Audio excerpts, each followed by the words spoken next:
Pastor S.E. Broden. Protect Life and Marriage, Texas, pastor for the bill. He is for the bill. Here we come. Come on. You've been sitting there too long, huh? You kind of got locked down.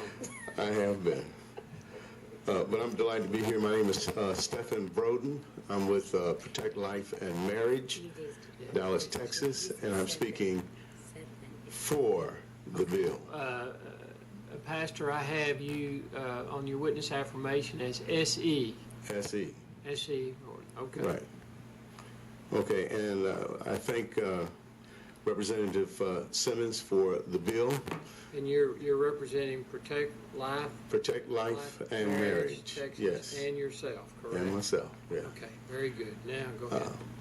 I think this is an excellent bill because it is a corrective to a very wrong direction that I think our culture is headed in. And there is a bifurcation here. And the bifurcation is that we're stepping over a dollar to pick up a dime. We are looking with sympathetic eyes at the issues that transgenders are facing to the negation of the impact of these kinds of laws on children. And we're not considering children in our analysis. And I would say that you need to factor that into your decision making as you consider what you're going to do with this bill. One of the issues that's not being factored in is what are the experts saying? What are the professionals saying about these kinds of bills and the impact it has on the psychological development of children? And sometimes violence, Mr. Chairman, is not always physical. Sometimes it's mental violence. And the American College of Pediatricians says this. They issue a warning. The gender ideology harms children.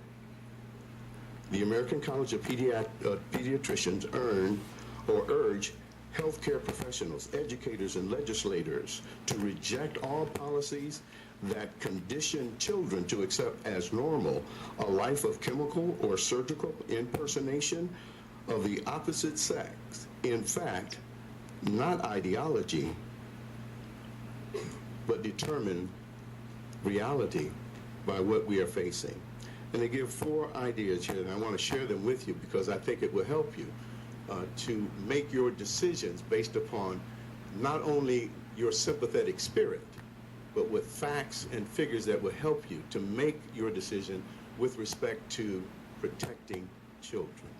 Number 1, homosexuality is an objective biological binary trait. XY and XX are genetic markers of male and female, respectively. Number 2, no one is born with a gender. Everyone is born with a biological sex. Gender and awareness of sense of self or oneself as male or female is a sociological, psychological concept. Number 3, a person's belief that he or she is something that they are not, at best, is a sign of confused thinking. This is from the College of American and Pediatric Medicine, and it's information I think you need to factor in. And I have my watch was running, that was about 1.5 minutes. Is that what that is, sir?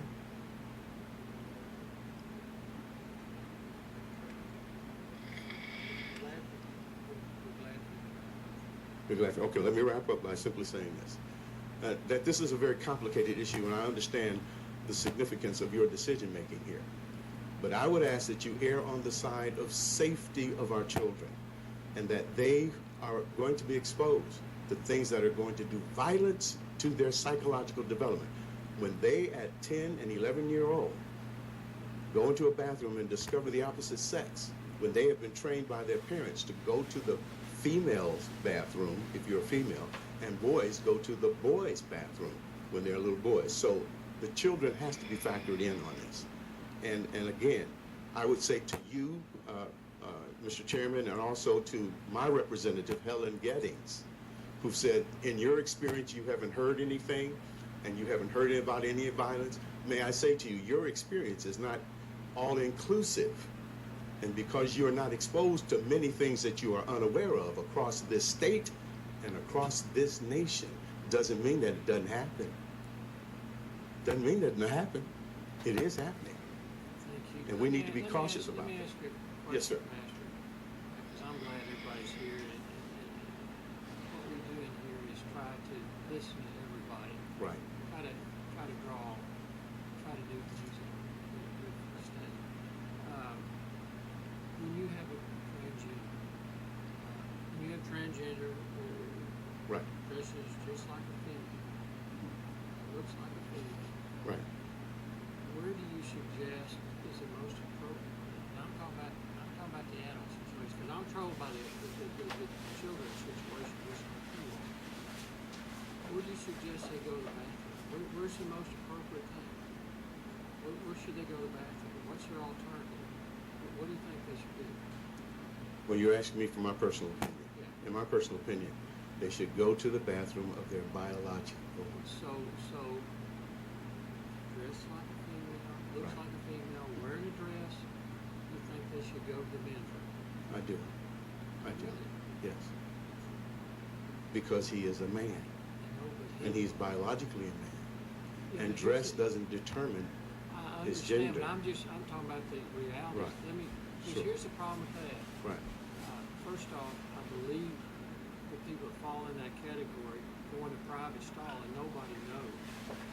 Except themselves, nobody knows.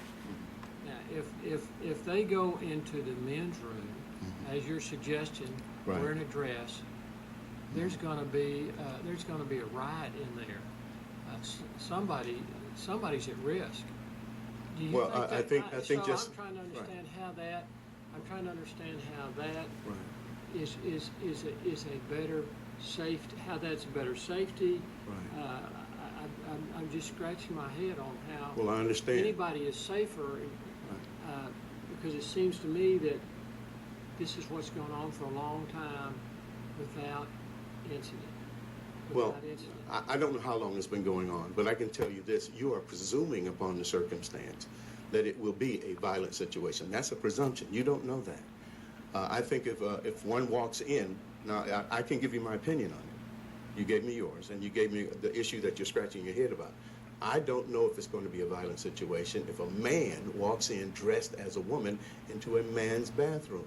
I do know that it may have a violent impact on a child who observes that going on. I do believe that. But otherwise, you cannot presume that there's going to be a violent act. There may be some shock. There may be some kind of setback. People may open their eyes a little wider, but they don't necessarily have to go up and punch a person because he's in there. Well, that shouldn't go on, but your testimony is This doesn't is matter a how they correction, look, that Simmons they're is dressed doing a correction to a problem that I think that has happened because legislators are being sympathetic as opposed to being practical and reasonable and using common sense. what we're really trying to do is be reasonable and use common sense. So anyway, okay. That's the only question I had. All right. Good to see you, Helen. Good to see you. I was simply going to say I would love to hear from you if you're in 109. 109? You're in 109. Right. Okay, you want me to come by and see you? I thought I understood you to say you were in District 109. No, you're my representative. Yes. All right. Okay. Thank you. Thank you very much for your testimony.